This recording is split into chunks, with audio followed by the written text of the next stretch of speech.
অস্থিতিশীল পরিস্থিতি সৃষ্টি করতে সবসময় চক্রান্ত করছে বিএনপি জামাত।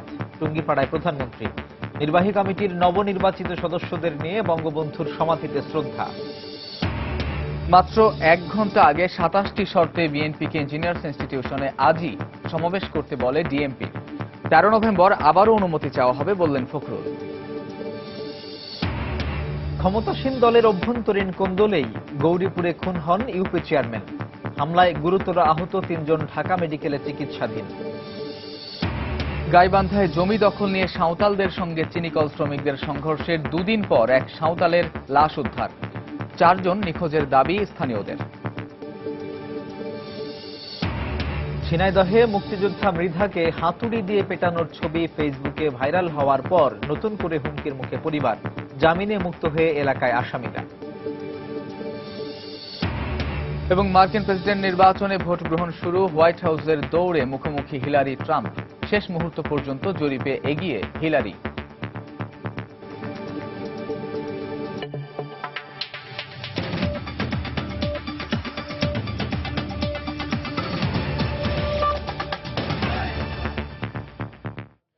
বাংলার সময়ের সঙ্গে আছি আমি কামরুজ্জামান মামুন এবং আমি সাজিদ রাজু।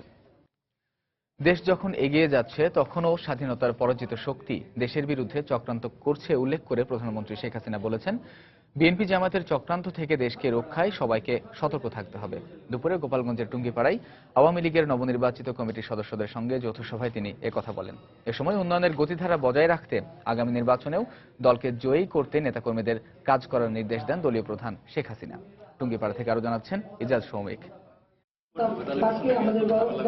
গেল অক্টোবরে অনুষ্ঠিত আওয়ামী লীগের কেন্দ্রীয় সম্মেলনের মধ্য দিয়ে নবনির্বাচিত কার্যনির্বাহী সংসদের প্রথম বৈঠক টুঙ্গিপাড়ায়। দলীয় প্রধান শেখ হাসিনার সভাপতিত্বে অনুষ্ঠিত হয় দলের উপদেষ্টা পরিষদ ও কার্যনির্বাহী সংসদের প্রথম যৌথ সভা। যেহেতু আমরা 2008 নির্বাচনে জয়ী হয়েছি, সভার শুরুতে নেতাকর্মীদের উদ্দেশ্যে সূচনা বক্তব্য রাখেন শেখ হাসিনা। তিনি বলেন, দেশ যখন এগিয়ে যাচ্ছে তখন স্বাধীনতা বিরোধীরা দেশের বিরুদ্ধে চক্রান্ত লিপ্ত, তাই সতর্ক থাকতে হবে সবাইকে। যখনই বাংলাদেশের ভাবমূর্তি বিদেশে একটু উন্নত হয়, যখনই দেশে বিদেশি বিনিয়োগ আসার একটা সুযোগ হয়, যখনই বাংলাদেশের মানুষ একটু স্বস্তিতে থাকতে শুরু করে, ঠিক তখনই 71 পরাজিত শক্তির দোসর এবং যারা অবৈধভাবে ক্ষমতা দখলকারী এই জামাত বিএনপি, এদের একটা চক্রান্ত ষড়যন্ত্র সবসময় সারা দেশে কাজ করছে একটা অস্থিতিশীল পরিবেশ সৃষ্টি করার। এই ব্যাপারে সমগ্র দেশবাসীকে আরো সতর্ক থাকার জন্য আমি আহ্বান জানাবো। আওয়ামী লীগ ক্ষমতায় আসলেই দেশের প্রান্তিক জনগণের উন্নয়ন হয় উল্লেখ করে শেখ হাসিনা আরো বলেন, আগামীতেও জনগণের সমর্থন পেতে নেতাকর্মীদের কাজ করতে হবে। গ্রামের দিকে পড়ে থাকা মানুষগুলির ভাগ্য পরিবর্তনে একমাত্র আওয়ামী লীগই কাজ করে, আর কেউ করবে না। আমরা আশা করি 2019 সালের মধ্যে যে নির্বাচন হবে সেখানেও তারা আওয়ামী লীগকে ভোট দিয়ে নির্বাচিত করে তাদের এই উন্নয়নের গতিধারাটা অব্যাহত রাখবে, আর সেই লক্ষ্য নিয়েই আমাদের কাজ করতে হবে। এর আগে বেলা 12টায় জাতির জনক বঙ্গবন্ধু শেখ মুজিবুর রহমানের সমাধিতে ফুল দিয়ে শ্রদ্ধা জ্ঞাপন করেন প্রধানমন্ত্রী ও আওয়ামী লীগ প্রধান শেখ হাসিনা। এই সময় ছোট বোন শেখ রেহানা সহ দলের নেতাকর্মীদের নিয়ে দেশ জাতির কল্যাণে মোনাজাত করেন নবনির্বাচিত কমিটির সদস্যরা। বাংলাদেশ আওয়ামী লীগের কার্যনির্বাহী কমিটি ও উপদেষ্টা পরিষদের যৌথ সভা এই প্রথমবারের মতো অনুষ্ঠিত হল বঙ্গবন্ধু স্মৃতি বিজড়িত টুঙ্গিপাড়ায়। এই সভায় দলের সভাপতি ও প্রধানমন্ত্রী শেখ হাসিনা আগামী নির্বাচনকে সামনে রেখে দলীয় নেতাকর্মীদের ঐক্যবদ্ধভাবে কাজ করার উপর জোর দিলেন। ইজাজ সৌমিক, সময় সংবাদ, টুঙ্গিপাড়া, গোপালগঞ্জ। সোহরাওয়ার্দী উদ্যানে আগামী 13 নভেম্বর বিএনপির সমাবেশ করার নতুন কর্মসূচি ঘোষণার 1 ঘণ্টা পর অনুমতি দিয়ে ইঞ্জিনিয়ার্স ইনস্টিটিউশন মিলনায়তনে আজই সমাবেশ করতে বলে ঢাকা মহানগর পুলিশ। দলটির দায়িত্বশীল নেতারা বলছেন, যেখানে সমাবেশ করার অনুমতি চাওয়া হয়নি সেখানে অনুমতি দেওয়ার ঘটনা হাস্যকর। 7 নভেম্বর উপলক্ষে প্রথমে সোহরাওয়ার্দী উদ্যান এবং পরে নয়াপল্টনে কেন্দ্রীয় কার্যালয়ের সামনে সমাবেশ করতে চাইলে অনুমতি পায়নি বিএনপি। অনুমতি ছাড়া সমাবেশ করা হবে না বলে বিএনপির পক্ষ থেকে জানিয়ে দেওয়া হলেও মঙ্গলবার সকাল থেকেই কেন্দ্রীয় কার্যালয় ঘিরে রাখে বিপুল সংখ্যক পুলিশ। সমাবেশের অনুমতি না দেওয়ার বিষয়টি নিয়ে প্রতিক্রিয়া জানাতে দুপুরে সংবাদ সম্মেলন করেন দলের মহাসচিব মির্জা ফখরুল ইসলাম আলমগীর। সমাবেশ করতে না দেয়া সংবিধানের পরিপন্থী বলে মন্তব্য করে আগামী 13 নভেম্বর সোহরাওয়ার্দী উদ্যানে সমাবেশের নতুন তারিখ ঘোষণা করেন তিনি। এই অনুমতি না দেয়া এটা কিন্তু আপনার সংবিধান লঙ্ঘনের সামিল, কারণ আমাদের সংবিধানে স্পষ্ট করে বলা আছে সভা সমিতি করা এটা আমাদের সাংবিধানিক অধিকার। আগামী 13 নভেম্বর আমাদের সরওয়ার্দী উদ্যানে জনসভা করার অনুমতি দিন। সংবাদ সম্মেলন শেষ হওয়ার কিছুক্ষণ পরেই ইঞ্জিনিয়ার্স ইনস্টিটিউশন মিলনায়তনে 27টি শর্তে সমাবেশ করার অনুমতি দেয় ঢাকা মেট্রোপলিটন পুলিশ। মঙ্গলবার দুপুর 2টা থেকে শুরু করে বিকেল 5টার মধ্যে সমাবেশ শেষ করতে বলা হয় নির্দেশনায়। তবে পুলিশের এই অনুমতিকে দুঃখজনক অভিহিত করে দলের সিনিয়র যুগ্ম মহাসচিব রুহুল কবির রিজভী বলেন, কোনো মিলনায়তনে আলোচনা সভা নয়, খোলা স্থানে জনসভার অনুমতি চেয়েছে বিএনপি। ওইটা না দিলে ওইটা দেন, সেটা তো আমরা বলিনি। আমরা এমনি একবার আলোচনা হয়েছিল যে ওখানে করা যায় কিনা, পুলিশ একবার বলেছিল আমাদেরকে, তারপরে মুহূর্তে আমরা আবার প্রেস ব্রিফিং করে বলে দিলাম যে আমাদেরকে পার্টি অফিসের সামনে দিয়ে দেওয়া হবে। তো এরপরে তো আর কোনো কথা থাকতে পারে না, এটা বুঝতে হবে যে এটা অশুভ উদ্দেশ্য। সালাউদ্দিন সুমন, সময় সংবাদ, ঢাকা। ক্ষমতাসীন দলের অভ্যন্তরীণ কোন্দলে হত্যা করা হয়েছে কুমিল্লার জিয়ারকান্দি ইউনিয়ন পরিষদ চেয়ারম্যান মনির হোসেন সরকারকে। স্বজন ও এলাকাবাসী এমনটাই জানিয়েছেন। নিহত মনিরের রাজনৈতিক সহকর্মীরা মনে করেন জনপ্রিয়তায় কাল হয়েছে তার। সকালে গৌরীপুরে প্রতিপক্ষের হামলায় মনির সহ 2 জন নিহত হয়েছেন। এ ঘটনায় আরও 4 জন গুরুতর আহত হন। এর মধ্যে আশঙ্কাজনক অবস্থায় 3 জনকে ঢাকা মেডিকেল কলেজ হাসপাতালে ভর্তি করা হয়েছে। কুমিল্লা থেকে বিস্তারিত জানাচ্ছেন খান মোহাম্মদ রুমেল। মামলায় হাজিরা দেওয়ার উদ্দেশ্যে মঙ্গলবার সকালে কয়েকজন সহযোগী সহ বাড়ি থেকে বের হয়েছিলেন জিয়ারকান্দি ইউনিয়নের চেয়ারম্যান মনির হোসেন সরকার। গৌরীপুর বাসস্ট্যান্ড এলাকায় যানজট সৃষ্টি করে মনিরের গাড়িতে হামলা চালায় দুর্বৃত্তরা। এ সময় মনির সহ বাকিদের গুলি করে ও কুপিয়ে জখম করে পালিয়ে যায় তারা। রাস্তা ফাঁকা ছিল, পরে হঠাৎ জ্যাম লাগে, গাড়ির একটা গ্লাস খুঁজছে ভাই, কি মাথা বার করছে ভাই গুলি। আহতদের দ্রুত ঢাকা মেডিকেলে নেওয়া হলে মনির সহ আরও একজনকে মৃত ঘোষণা করেন চিকিৎসক। প্রত্যক্ষদর্শীরা জানান দলীয় কোন্দলের জের ধরেই হত্যাকাণ্ড। বিষয়টা হচ্ছে আমরা এখন অনুভব করতে পারছি যে আসলে রাজনৈতিক কোন্দলের কারণে সমস্যা হচ্ছে আর কি। হাতে প্রতি মাসে 20 লাখ টাকা করে চাঁদা চায়। সুহেল শিকদার, সবুজ, জুলাস, হাসান, মোহাম্মদ আলী, রাসেল, সুমন, লালন, তারা নগদ 10-15টা পিস্তলে চাপাড়ি আইয়া নগদ কয়েকটা বাড়ি থেকে গুলিমুলি করে গ্লাসটি ভাঙলো। ভাঙার পরই আঙ্গুল 2-3টা দৌড় দিল, গুলিমুলি খাই দৌড় দিছে। গেল ইউনিয়ন পরিষদ নির্বাচনে বিনা প্রতিদ্বন্দ্বিতায় নির্বাচিত হয়েছিলেন মনির হোসেন। তার রাজনৈতিক সহকর্মীরা বলছেন জনপ্রিয়তাই কাল হয়েছে তার। গণমানুষের একটা নেতা হয়ে উঠছিল আর কি। নিপীড়িত মানুষকে অত্যাচার করে লুটেরার দল, সেই লুটেরার দলই আমরা অনুমান করতেছি তাকে হত্যা করছে আর কি। পরিবারেরও ধারণা পূর্ব পরিকল্পিতভাবে হত্যা করা হয়েছে তাকে। জানালেন উপজেলার সাবেক ভাইস চেয়ারম্যানের সঙ্গে তার রাজনৈতিক দ্বন্দ্বের কথা। বিনা প্রতিদ্বন্দ্বিতা চেয়ারম্যান, সেই জন্য তার অনেক শত্রু আছে। আপনারা শুধু সুষ্ঠু বিচার চাই। চেয়ারম্যান হওয়ার আগে ভাইস চেয়ারম্যানের সাথে তার দ্বন্দ্ব ছিল আওয়ামী লীগের। ওই দ্বন্দ্বের মধ্যে মার্ডার হয়েছিল। এরপরের থেকে ওনার সাথে তার বনিবনা নাই। ঘটনাস্থল থেকে গুলির খোসা ও একটি চাপাতি উদ্ধার করা হয়েছে।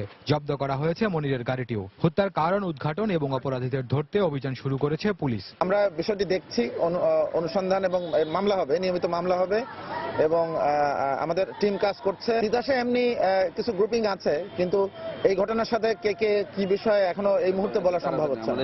এটি প্রথম নয়, এর আগেও কয়েক দফা চেয়ারম্যান মনির হোসেনের উপর হামলা চালানো হয়েছিল বলে জানান তার স্বজনরা। খান মোহাম্মদ রুমেল, সময় সংবাদ, কুমিল্লা। ব্রাহ্মণবাড়িয়ার নাসিরনগরে হামলার সাথে জড়িতদের গ্রেপ্তার করে আইনের আওতায় আনা হবে বলে জানিয়েছেন স্বরাষ্ট্রমন্ত্রী আসাদুজ্জামান খান কামাল। তিনি আরো বলেন, যাদের ধরা হয়েছে তাদের বিরুদ্ধে প্রমাণ আছে বলেই ধরা হয়েছে।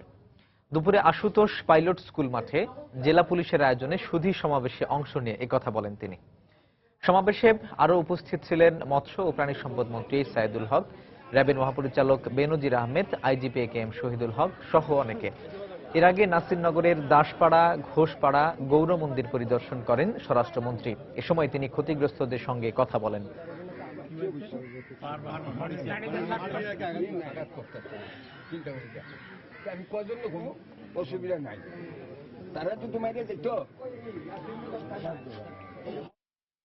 ভিডিও ফুটেজ কিংবা অন্যান্য প্রমাণাদি এবং অন্যান্য প্রমাণের মাধ্যমে এদেরকে 74 জনকে শনাক্ত করে ধরা হয়েছে।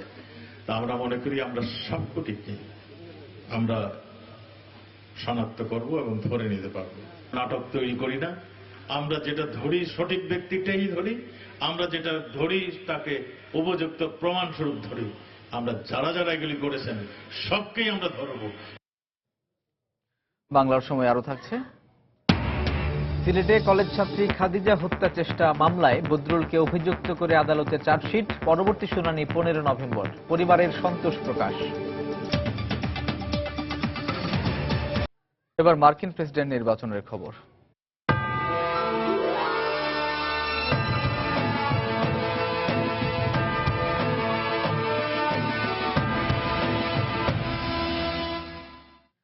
শুরু হয়েছে মার্কিন প্রেসিডেন্ট নির্বাচনের ভোট গ্রহণ। কে হবেন হোয়াইট হাউস দৌড়ে জয়ী? 69 বছর বয়সী নারী প্রার্থী হিলারি কি পারবেন ইতিহাস গড়তে, নাকি বহু বিতর্কের জন্ম দেওয়া ব্যবসায়ী ডোনাল্ড ট্রাম্প যাবেন সাদা বাড়িতে? জানা যাবে ভোট শেষ হবার পরই। প্রায় 22 কোটি ভোটার ব্যালটের মাধ্যমে নির্বাচিত করবেন তাদের পরবর্তী নেতাকে। এদিকে ইপসস ও রয়টার্সের সবশেষ জরিপে দেখা গেছে হিলারির প্রেসিডেন্ট হবার সম্ভাবনা 90%। জরিপে 45% সমর্থন হিলারির পক্ষে আর 42% ট্রাম্পের পক্ষে। তবে ট্রাম্পের জয়ের সম্ভাবনা নির্ভর করছে দোদুল্যমান যে অঙ্গরাজ্যগুলোতে তিনি এগিয়ে আছেন সেগুলোতে কৃষ্ণাঙ্গ ও হিস্পানিকদের কত শতাংশ ভোট দিতে আসে তার উপর। জরিপে দেখা গেছে ফ্লোরিডা, মিশিগান ও পেনিসিলভেনিয়ার যে কোনো দুটিতে হারলে ট্রাম্পের হার এড়ানো যাবে না। কেননা এ পর্যন্ত প্রায় 4 কোটি লাতিনো ভোটারের মধ্যে আগাম ভোট দিয়েছেন 1.5 কোটি ভোটার, যা দেশটির ইতিহাসে সর্বোচ্চ সংখ্যক লাতিনো ভোট। আর স্বাভাবিকভাবেই এরা ট্রাম্পের বিরোধী হওয়ায় ভোটগুলো হিলারির পক্ষে গেছে বলেই মনে করা হচ্ছে, যা হিলারির জন্য অনেক বড় সুখকর। তবে ট্রাম্প নির্বাচনে হেরে গেলে ফলাফল মানবেন না সেই অবস্থান থেকে কিছুটা সরে এসে বলছেন শেষ মুহূর্ত পর্যন্ত তিনি অপেক্ষা করবেন এবং কি করবেন তা জনগণ তখনই জানতে পারবে। Let the waiting be up in Hendersonville. The county elections office was slammed with a line from the time the polls opened. Here is what the lines looked like in Charlotte. খাদ্যবান্ধব কর্মসূচিকে নিয়ে পাওয়া সব অভিযোগের বিরুদ্ধেই ব্যবস্থা নেওয়া হবে বলে জানিয়েছেন খাদ্যমন্ত্রী অ্যাডভোকেট কামরুল ইসলাম। এখন পর্যন্ত পাওয়া 90টি অভিযোগের মধ্যে 80টির বিরুদ্ধেই ব্যবস্থা নেওয়া হয়েছে জানিয়ে খাদ্যমন্ত্রী আবারও হুঁশিয়ারি দেন, কোনো অবস্থাতেই এই কর্মসূচিকে বিতর্কিত হতে দেবে না সরকার। সকালে গোপালগঞ্জ সার্কিট হাউসে এক অনুষ্ঠানে বক্তব্য রাখেন মন্ত্রী। আমরা এই পর্যন্ত 90টি অভিযোগ আমাদের কাছে এসছে, তার মধ্যে আমরা কিন্তু প্রায় 80টি অভিযোগ আমরা কিন্তু এই পর্যন্ত নিষ্পত্তি করেছি এবং ব্যবস্থা গ্রহণ করেছি। বাকি অভিযোগগুলোর তদন্ত চলছে এবং আপনারা লক্ষ্য করছেন ইতিমধ্যে র্যাব, দুদক সবাই কিন্তু এই ব্যাপারে তৎপর। আমাদের নির্দেশ আছে, প্রত্যেকটি আইন শৃঙ্খলা রক্ষাকারী বাহিনীর প্রতি আমাদের নির্দেশ আছে, আমাদের অনুরোধ আছে তাদের প্রতি এই কর্মসূচি থেকে বিতর্কিতের ঊর্ধ্বে রাখার জন্য পদক্ষেপ নেওয়ার জন্য যা যা করণীয় সবাই তা করছে, প্রশাসন সেভাবে করছে, এটা মাননীয় প্রধানমন্ত্রীর নির্দেশ। কাজে আমি সবাইকে অনুরোধ করব, এবং এখন কমে আসছে, কিন্তু এখন অনেক ভুয়া কার্ড হোল্ডার তাদের কার্ড ফেরত দিচ্ছে, এখন অনেক কমে এসছে এবং ইনশাল্লাহ আমরা আশা করছি 1 মাসের মধ্যে আমরা এটাকে শূন্যের কোটায়, এই বিতর্ক বা এই অনিয়মকে আমরা প্রায় শূন্যের কোটায় নিয়ে আসতে সক্ষম হব। গাইবান্ধার গোবিন্দগঞ্জে জমি দখল নিয়ে সাঁওতালদের সঙ্গে পুলিশ ও সুগার মিল শ্রমিকদের সংঘর্ষের 2 দিন পর আরও এক সাঁওতালের লাশ উদ্ধার করা হয়েছে। সাঁওতালদের অভিযোগ, হত্যার পর তার লাশ ধান খেতে ফেলে রাখা হয়েছে। এর আগে গুলিবিদ্ধ হয়ে আরও একজন নিহত হয়েছে বলে দাবি তাদের। এলাকাবাসী জানায়, গতরাতে রংপুর সুগার মিল সংলগ্ন সাহেবগঞ্জ এলাকার একটি ধান খেতে লাশ পড়ে থাকতে দেখে থানা পুলিশে খবর দেয় স্থানীয়রা। পরে লাশ উদ্ধার করে ময়নাতদন্তের জন্য গাইবান্ধা সদর হাসপাতাল মর্গে পাঠায় পুলিশ। ময়নাতদন্ত শেষে আজ বিকেলে মঙ্গল মার্ডির লাশ স্বজনদের কাছে হস্তান্তর করা হয়। সাঁওতালদের অভিযোগ, পুলিশের অভিযানের সময় আটক মঙ্গল মার্ডিকে হত্যা করা হয়েছে। এদিকে ঘটনাস্থল পরিদর্শন করে বিচার বিভাগীয় তদন্ত দাবি করেছেন জেলার কমিউনিস্ট পার্টির নেতারা। গত রোববার রংপুর সুগার মিলের অধিগ্রহণ করা জমি নিয়ে সাঁওতালদের সঙ্গে মিলের শ্রমিকদের সংঘর্ষ হয়।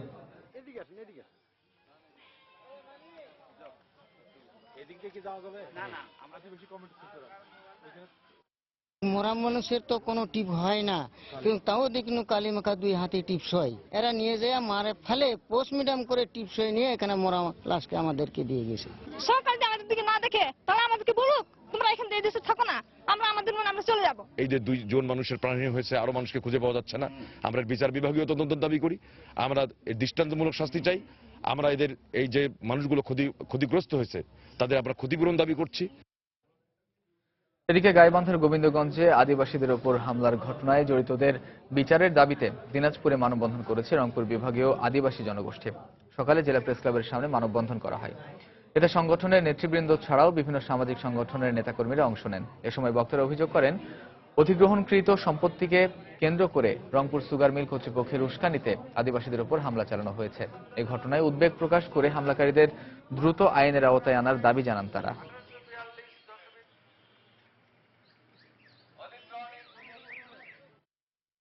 ঝিনাইদহে মুক্তিযোদ্ধা মৃধাকে হাতুড়ি দিয়ে পেটানোর ছবি ফেসবুকে ভাইরাল হবার পর মুক্তিযোদ্ধার পরিবারকে হুমকি দিচ্ছে আসামিরা।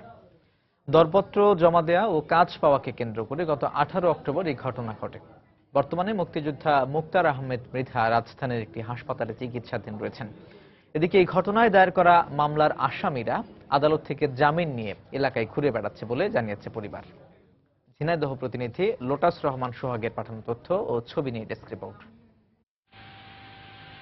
সম্প্রতি সামাজিক যোগাযোগ মাধ্যম ফেসবুকে ভাইরাল হয়েছে ঝিনাইদহের এক মুক্তিযোদ্ধাকে পিটিয়ে গুরুতর আহত করার একটি ভিডিও। আর এরপর থেকেই মুক্তিযোদ্ধাকে মারধর করা নিয়ে চলছে আলোচনা সমালোচনা। ভিডিওটিতে যাকে মারতে দেখা যায় তিনি আবাইপুর ইউনিয়নের সাবেক চেয়ারম্যান ও মুক্তিযোদ্ধা মুক্তার আহমেদ মৃধা। আর তাকে যারা মারধর করে তারা স্থানীয় যুবলীগের নেতাকর্মী বলে জানিয়েছেন পরিবারের সদস্য ও স্থানীয় আওয়ামী লীগের নেতাকর্মীরা। সন্ত্রাসীরা থেমে থাকে নাই। সোনা শিকদার কাকা এবং আপনার উপজেলার ভাইস চেয়ারম্যান শামীম হোসেন মোল্লা মেরেই থেমে থাকেন না, এখন আমাদের পরিবারের উপর বিভিন্ন রকম হুমকি দিচ্ছে।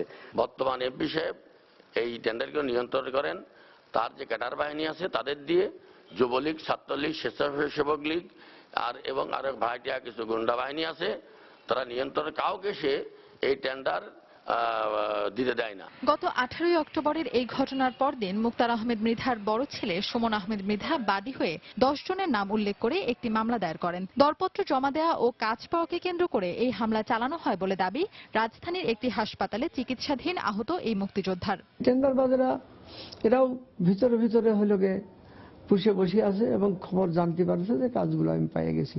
যুবলীগ, ছাত্রলীগ, স্বেচ্ছাসেবক ছেলেরা এসে আমাকে বেদম ভাবে লোহার রড রামদা ছিল, আপনারা ভিডিও ফুটেজে দেখেছেন, এরা এসে আমাকে ওখানে মারধর করে। আমার পুলিশ বলছে মামলার তদন্ত কার্যক্রম অব্যাহত রয়েছে। আর বাদীপক্ষের আইনজীবী বলছেন জামিন নামঞ্জুরের পরও গ্রেফতারকৃত আসামির জামিনে থাকা নিয়ে প্রশ্ন রয়েছে। চালান করার পরিপ্রেক্ষিতে আসামিকে জামিন নামঞ্জুর হয়, পরবর্তীতে জেল খাটার পরে এমসি আসা পর্যন্ত জামিন হয়। আসলে জামিনটা কিভাবে হলো, কি অবস্থায়, এটা বলা খুব এমতো অবস্থায় দূর ব্যাপার। মামলা যে সকল আসামি আছে সকল আসামির বিরুদ্ধেই চার্জশিট হবে এবং দ্রুত এদিকে মুক্তার আহমেদ মৃধার উপর হামলার ঘটনায় উপজেলা যুবলীগের সভাপতি ও উপজেলা পরিষদের ভাইস চেয়ারম্যান শামীম হোসেন মোল্লা এবং সাধারণ সম্পাদক শাওন শিকদারকে দল থেকে বহিষ্কার করা হয়েছে। সময় সংবাদ, ঝিনাইদহ। সিলেটে কলেজ ছাত্রী খাদিজা হত্যা চেষ্টা মামলায় বদরুল আলমকে অভিযুক্ত করে আদালতে চার্জশিট দিয়েছে পুলিশ। আগামী 15 নভেম্বর এই মামলার শুনানির দিন ধার্য করেছেন আদালত। এদিকে চার্জশিট দেওয়ায় সন্তোষ প্রকাশ করে বদরুলের সর্বোচ্চ শাস্তি দাবি করেছেন তার বাবা। এদিকে চিকিৎসকরা আশা করছেন 3 মাসের মধ্যে খাদিজা সম্পূর্ণ সুস্থ হবে, এমনটা জানিয়েছেন খাদিজার বাবা। গত অক্টোবর মাসের 3 তারিখ প্রেমের প্রস্তাবে প্রত্যাখ্যাত হয়ে সিলেট এমসি কলেজে প্রকাশ্যে ভাবে কলেজ ছাত্রী খাদিজাকে কুপিয়েছিল বখাটে বদরুল। ঘটনার 1 মাস 5 দিন পর মঙ্গলবার সকালে সিলেটে আদালতের সিনিয়র সহকারী কমিশনার আব্দুল আহাদ চৌধুরীর কাছে মামলার চার্জশিট তুলে দেন তদন্তকারী কর্মকর্তা, যেখানে মামলার একমাত্র আসামি হিসেবে বদরুলকে অভিযুক্ত করা হয়। আসামি স্বীকারোক্তিমূলক জবানবন্দি দাখিল করে। এছাড়া আমরা যেখানে ভিকটিম চিকিৎসা নিচ্ছে সেখান থেকে আমরা ডাক্তারি সনদ সংগ্রহ করি। সবগুলো অ্যাকুমুলেট করে আমরা পুলিশ রিপোর্ট দাখিল করছি। তদন্তকারী কর্মকর্তা আদালতে অভিযোগপত্র দাখিল করেছেন আগামী 15 তারিখে ধার্য তারিখে এটা মামলা আমলে গ্রহণ করবেন এবং বিচারের ফাইলে ট্রান্সফার, বিচারের কোর্টে ট্রান্সফার করবেন। এদিকে মামলার চার্জশিট দেওয়ায় সন্তোষ প্রকাশ করেছেন খাদিজার বাবা। এছাড়া চিকিৎসকদের বরাত দিয়ে তিনি জানিয়েছেন সোমবার স্কয়ার হাসপাতালে খাদিজার হাতে ও মাথার অপারেশন সফল হওয়ায় তার স্বাভাবিক অবস্থায় ফিরতে আর তেমন কোনো শঙ্কা নেই। স্যার তো একবার বলছে 3 মাসের ভিতরে ও পুরা সুস্থ হয়ে যাবে, হাঁটতেও পারবে। দেশবাসী যারা দোয়া করছে খাদিজার জন্য তাদের প্রতি আমি দোয়া করি, তাদের দোয়া ইনশাআল্লাহ খাদিজাকে আল্লাহ সুস্থ করে দিয়েছেন। আমি তো চাই ওর দ্রুত ফাঁসি, যেন আর যেটুকু কোনো মায়ের বুকে খালি না হয়, আর কোনো বাপ যখন বুকান দিতে না পড়ে। যদি এই মাননীয় প্রধানমন্ত্রী এই সমস্ত সাহায্য সহযোগিতা না করতেন তাহলে আমি একজনে তো এই মায়াকে বাঁচাইতে পারতাম না। এটা আল্লাহর হুকুম, আল্লাহ বাঁচাইতে, আল্লাহ হায়াত দিন। কিন্তু 2-1 সপ্তাহের মধ্যেই খাদিজাকে স্কয়ার হাসপাতাল থেকে থেরাপি দেওয়ার জন্য সাভারের সিআরপিতে স্থানান্তর করার কথা রয়েছে। মাহমুদ রাকিব, সময় সংবাদ। বাংলার সময় আরো থাকছে। গাইবান্ধার সাদুল্লাপুরে শাকসবজির বাম্পার ফলন, দামে সন্তুষ্টি থাকলেও হাতে অতিরিক্ত খাজনা আদায়ের অভিযোগ। সড়কে পুলিশের চাঁদাবাজিতে ক্ষুব্ধ ব্যবসায়ীরা।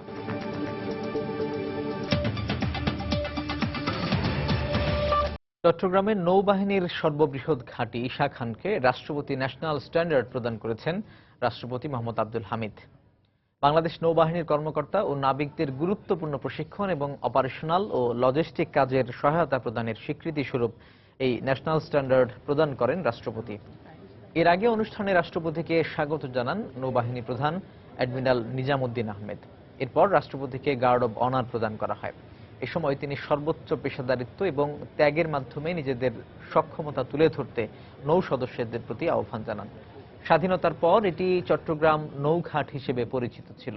1974 সালে বঙ্গবন্ধু এটিকে ঈশা খান নামে নামকরণ করেন।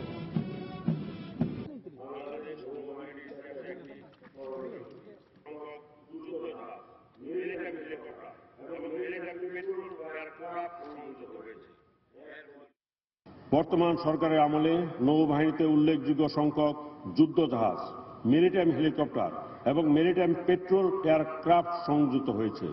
এর ফলে বাংলাদেশ নৌবাহিনী একটি কার্যকরী দ্বিমাত্রিক নৌবাহিনীতে পরিণত হয়েছে।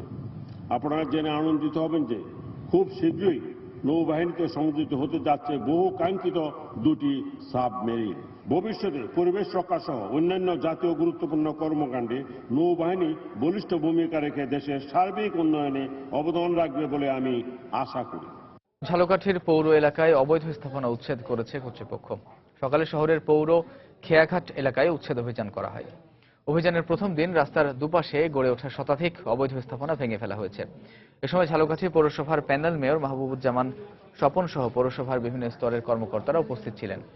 এর আগে মাইকিং করে অবৈধ দোকানপাট সরিয়ে ফেলার নির্দেশ দিয়েছিল প্রশাসন। পৌরসভার প্যানেল মেয়র জানান, পুরো শহরের অবৈধ স্থাপনা উচ্ছেদ না হওয়া পর্যন্ত এই অভিযান চালানো হবে।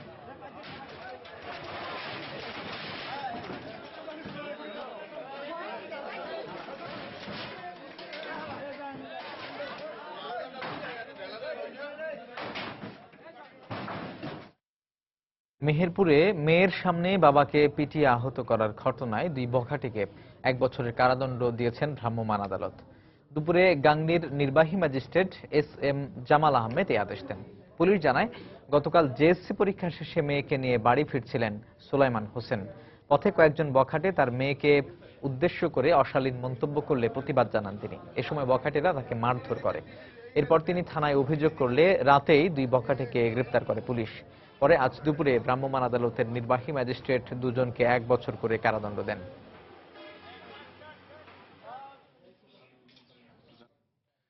গোপালগঞ্জে চোর সন্দেহে গণপিটুনিতে একজনের মৃত্যু হয়েছে। এ ঘটনায় আটক করা হয়েছে একজনকে। প্রত্যক্ষদর্শীরা জানায়, গতরাতে সদর উপজেলার হরিদাসপুর গ্রামের বাসিন্দা রাঙ্গা মোল্লার বাড়িতে গরু চুরির উদ্দেশ্যে যায় 6 থেকে 7 সদস্যের একটি দল। তবে বাড়ির লোকজন টের পেয়ে চিৎকার শুরু করলে এলাকাবাসী ছুটে এসে তাদের ঘিরে ফেলে। এ সময় ককটেল ছুড়ে পালিয়ে যাওয়ার চেষ্টা করলে 2 জনকে ধরে গণপিটুনি দেয় স্থানীয়রা। এতে ঘটনাস্থলে আব্দুল সালাম নামে একজনের মৃত্যু হয় বলে জানিয়েছে পুলিশ। ঘটনাস্থল থেকে উদ্ধার করা হয়েছে 5টি ককটেল সহ মিরাজকে আটক করা হয়েছে।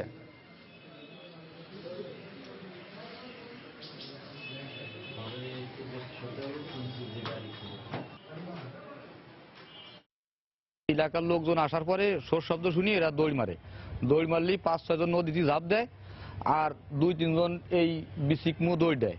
বিসিকমু যখন দৌড় দেয় তখন ওই আর পাড়ার লোকের দিক থেকে লোকজন এসে বিসিকির মাঝখানেই ওই জায়গায় হইচই শুনি। আমরা কিছুক্ষণ পরে যে রেজারটা মরা দেয় ওইখানে চিৎকার দিলে এলাকার লোকজন জড়ো হয়ে যায় এবং চোরদের ধাওয়া করে 3 জন চোর পালিয়ে যায়। 2 জন চোরকে এলাকার লোকজন ধৃত করে গণপিটুনি দেয়। গণপিটুনিতে একজন চোর মারা যায়, আরেকজন চোরকে আহত অবস্থায় উদ্ধার করা হয়েছে। গ্যাসের অপচয় রোধে এবার চট্টগ্রামে প্রিপেইড মিটার বসাতে যাচ্ছে কর্ণফুলী গ্যাস ডিস্ট্রিবিউশন কোম্পানি। আগামী বছরের শুরুর দিকে পর্যায়ক্রমে এই সেবা দেওয়া হবে নগরীর 60,000 গ্রাহককে। এই পদ্ধতিতে গ্যাস সংকট নিরসনের পাশাপাশি উপকৃত হবে গ্রাহকরা। সরকার ও জাপানি সংস্থা জাইকার অর্থায়নে এই প্রকল্পে ব্যয় হবে 247 কোটি টাকা। আশরাফুল আলম মামুনের ছবি ও শফিকুল আলমের তথ্য নিয়ে ডেস্ক রিপোর্ট। রান্না হোক বা না হোক, বাসাবাড়িতে গ্যাসের চুলা জ্বালিয়ে রাখা নতুন কিছু নয়। এমনকি গ্যাস পুড়িয়ে কাপড় শুকানোর দৃশ্যও চোখে পড়ে হরহামেশা। ব্যবহার কম বা বেশি যাই হোক, গ্রাহককে মাস শেষে নির্দিষ্ট পরিমাণ টাকা দিতে হয় বলে বাসাবাড়ি থেকে কলকারখানা সব জায়গায় হরদম চলে জাতীয় সম্পদ গ্যাস অপচয়ের মহোৎসব। এ অবস্থায় গ্যাসের অপচয় ঠেকাতে কর্ণফুলী গ্যাস ডিস্ট্রিবিউশন কোম্পানি চট্টগ্রামে বসাতে যাচ্ছে গ্যাসের প্রিপেইড মিটার। যত টাকা আমরা ঢুকাবো গ্যাস ইউজ করার জন্য আমরা অতটাই গ্যাস ব্যবহার করব, এতে করে একদিকে আমাদের গ্যাসের বাড়তি অপচয়টা হচ্ছে না। ইউজের পরে বুঝতে পারবো যে গভর্নমেন্ট আমাদেরকে কতটা এই ব্যাপারে সুবিধা দিচ্ছে বা আমরা কতটা সুবিধা পাচ্ছি। আমরা তো আগে 650 টাকা 2 চুলার জন্য দিতাম, এখন প্রিপেড সিস্টেম করলে ভালো হবে। 200 টাকার গ্যাস কিনবো, 200 টাকার জ্বালাবো। প্রিপেইড পদ্ধতিতে নির্দিষ্ট বুথে গিয়ে দেয়া কার্ডটিতে ঢোকাতে হবে টাকা, আর বাড়ির আঙিনায় বসানো মিটারে কার্ডটি রিচার্জ করলেই টাকার পরিমাণে পাওয়া যাবে গ্যাস। মিটার ইনস্টলেশনের সাথে সাথে গ্রাহকদেরকে আমরা একটা কার্ড দেব। কার্ডটা রিচার্জ করার জন্য রিচার্জ সেন্টার থাকবে। টাকা যখন শেষ হয়ে যাবে গ্রাহক ওই রিচার্জ সেন্টারে যে টাকা রিচার্জ করে নিয়ে আসবে কার্ডে। এদিকে এই পদ্ধতি গ্রাহক বান্ধব উল্লেখ করে এর নানা সুবিধার কথা জানালেন তিনি। প্রায় আমাদের 6 লক্ষ আবাসিক গ্রাহক আছে। সবগুলোকে যখন আমরা প্রিপেইড মিটারের আওতায় আনতে পারলে আমাদের অনেক গ্যাস সাশ্রয় হবে। তো গ্যাস সাশ্রয় হলে তো এগুলো আমরা অন্যদিকে সংযোগ অবশ্যই ইনশাল্লাহ দিতে পারবো। চট্টগ্রামে আবাসিক ও বাণিজ্যিক মিলে গ্রাহক সংখ্যা 6 লাখ। প্রাথমিকভাবে নাসিরাবাদ ও খুলশী আবাসিক এলাকায় বসানো হবে 3000 গ্যাসের প্রিপেইড মিটার। পর্যায়ক্রমে চাঁদগাঁও, খুলশী ও চকবাজার সহ নগরীর 60,000 গ্রাহক আসবে এই সেবার আওতায়। সময় সংবাদ, চট্টগ্রাম। শীতকালীন শাকসবজি চাষ করে কপাল খুলেছে গাইবান্ধার সাদুল্লাপুর উপজেলার কৃষকদের। একদিকে ফলন ভালো, অন্যদিকে আগেভাগে ফসল বাজারে তুলতে পারায় দামটাও ভালো পাচ্ছেন তারা। এদিকে উপজেলার ধাপের হাটে ক্রেতা বিক্রেতা উভয়ের কাছে খাজনার নামে অতিরিক্ত অর্থ আদায়ের অভিযোগ উঠেছে। এমনকি রাস্তাঘাটেও পুলিশের বিরুদ্ধে চাঁদাবাজির অভিযোগ করেছেন ব্যবসায়ীরা। ওবায়দুল ইসলামের ক্যামেরায় আরো জানাচ্ছেন হেদায়েতুল ইসলাম বাবু। লালমাটির এলাকা হিসেবে পরিচিত গাইবান্ধার সাদুল্লাপুর উপজেলার পশ্চিমাঞ্চলে এবার শাকসবজির বাম্পার ফলন হয়েছে। সিম, লাউ, বাঁধাকপি, বেগুন ও ফুলকপি সহ ফসলের ক্ষেত জুড়ে এখন শীতকালীন শাকসবজির সমারোহ। চাষিরা বলছেন ভেজালমুক্ত বীজ রোপণ করার পাশাপাশি আবহাওয়া অনুকূলে থাকায় এবার তাদের পরিশ্রম সার্থক হয়েছে। আর শীতের আগেভাগে শাকসবজি তুলতে পারায় ভালো দাম পাচ্ছেন তারা। মূলো, শাক, সবজি, ফুলকপি, বাঁধাকপি, তারপর লাউ, সিম খুব ভালো দাম পাচ্ছে। সপ্তাহ ওখানে যে অবস্থা আছে এই অবস্থায় থাকে অনেকটাই আর কি লাভবান হওয়া যাবে। যেটা পরিশ্রম করছি ওতে পোষাচ্ছে, বাজার হিসেবে পোষাচ্ছে। কৃষি কর্মকর্তাদের মতে পরিকল্পনা মাফিক চাষাবাদ করলে লাভবান হওয়া যায়। চাষিদের এবারের প্রাপ্তি তারই উদাহরণ। কীটনাশক ব্যবহার এবার আমরা তাদেরকে নিরুৎসাহিত করছি। এখানে তাদের খরচটা অনেকাংশে কমে আসছে, বিধায় তাদের বাজার মূল্য যা পাইতেছে সেখানে তারা অনেক লাভজনক হবে। সাদুল্লাপুরের ধাপের হাটে সবজি সরবরাহের চেয়ে ক্রেতা অনেক বেশি হয় বাজার চড়া। কৃষক ও ব্যবসায়ীদের অভিযোগ, হাটে খাজনার নামে অতিরিক্ত অর্থ আদায়ের পাশাপাশি সবজিবাহী পরিবহন থেকে পুলিশ চাঁদাবাজি করছে। কিনাওয়ালা বেশি থাকার কারণে মালের দাম এখন একটু বেশি। আমরা যে মাল কিনি রাস্তাঘাটে যেটা যাই, পুলিশও আমার গাড়ির চাঁদা নেয় 250-300 টাকা করে চাঁদা নেয় পার গাড়ি। প্রতি মনে যে 10 টাকা করে নেয় সরকারি ইজের দ্বারে, 10 মনে 100 টাকা যায়, তাতে সমস্যা আমাদের কৃষকের। হাটে অতিরিক্ত অর্থ আদায়ের বিষয়টি স্বীকার করে এই জনপ্রতিনিধির দাবি ঊর্ধ্বতন কর্তৃপক্ষকে জানালেও কোনো প্রতিকার মিলছে না। ডিসি অফিসের মিটিংয়ে আমি কথাটা বলছি যে আমার কৃষকেরা, কৃষকেরা এই টোলের ব্যাপারে খুব হয়রানি শিকার হচ্ছে। এবার বহুতবার বলার পরেও দেখা যাচ্ছে যে কোনো পদক্ষেপ নেওয়া হচ্ছে না। ধাপের হাট, ইদিলপুর, ফরিদপুর ও রসুলপুর ইউনিয়ন সহ গাইবান্ধার সাদুল্লাপুর উপজেলায় প্রায় 700 হেক্টর জমিতে এবার শীতকালীন শাকসবজির আবাদ হয়েছে। হেদায়েতুল ইসলাম বাবু, সময় সংবাদ, গাইবান্ধা। ব্রাহ্মণবাড়িয়ার নাসিরনগর সহ সারা দেশে হিন্দু সম্প্রদায়ের উপর হামলা ও প্রতিমা ভাঙচুরের প্রতিবাদে মানববন্ধন করেছেন সিলেট শাহজালাল বিজ্ঞান ও প্রযুক্তি বিশ্ববিদ্যালয়ের শিক্ষকরা। দুপুরে বিশ্ববিদ্যালয়ের শিক্ষক সমিতির আয়োজনে ক্যাম্পাসের মুক্ত মঞ্চে এই মানববন্ধন অনুষ্ঠিত হয়। এ সময় বক্তারা দেশের বিভিন্ন স্থানে হিন্দু সম্প্রদায়ের উপর হামলার ঘটনায় প্রশাসনিক দুর্বলতাকে দায়ী করেন। তারা বলেন, এসব ঘটনায় জড়িতদের কঠোর শাস্তি না দিলে বারবার এমন ঘটনার পুনরাবৃত্তি ঘটতে পারে।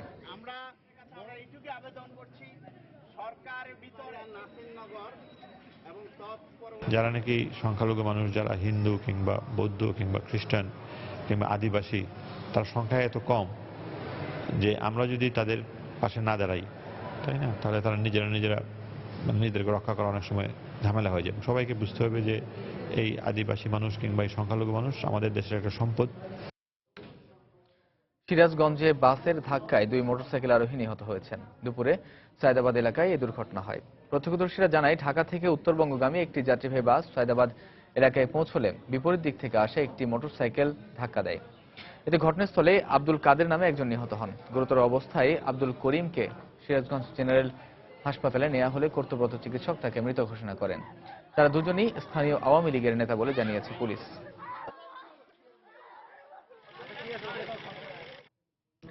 বাংলা সময়ের শীর্ষ সংবাদগুলো জানিয়ে দিচ্ছি আরো একবার। অস্থিতিশীল পরিস্থিতি সৃষ্টি করতে সব সময় চক্রান্ত করছে বিএনপি জামাত, টুঙ্গিপাড়ায় প্রধানমন্ত্রী। নির্বাহী কমিটির নবনির্বাচিত সদস্যদের নিয়ে বঙ্গবন্ধুর সমাধিতে শ্রদ্ধা। মাত্র 1 ঘন্টা আগে 27টি শর্তে বিএনপিকে ইঞ্জিনিয়ার্স ইনস্টিটিউশনে আজই সমাবেশ করতে বলে ডিএমপি। 13 নভেম্বরের জন্য আবারও অনুমতি চাওয়া হবে বললেন ফখরুল। ক্ষমতাসীন দলের অভ্যন্তরীণ কোন্দলেই কুমিল্লার গৌরীপুরে খুন হন ইউপি চেয়ারম্যান। হামলায় গুরুতর আহত 3 জন ঢাকা মেডিকেলে চিকিৎসাধীন। গাইবান্ধায় জমি দখল নিয়ে সাঁওতালদের সঙ্গে চিনিকল শ্রমিকদের সংঘর্ষের 2 দিন পর এক সাঁওতালের লাশ উদ্ধার। 4 জন নিখোঁজের দাবি স্থানীয়দের। ঝিনাইদহে মুক্তিযোদ্ধা মৃধাকে হাতুড়ি দিয়ে পেটানোর ছবি ফেসবুকে ভাইরাল হওয়ার পর নতুন করে হুমকির মুখে পরিবার, জামিনে মুক্ত হয়ে এলাকায় আসামিরা। এবং মার্কিন প্রেসিডেন্ট নির্বাচনে ভোট গ্রহণ শুরু, হোয়াইট হাউসের দৌড়ে মুখোমুখি হিলারি ট্রাম্প। শেষ মুহূর্ত পর্যন্ত জরিপে এগিয়ে হিলারি।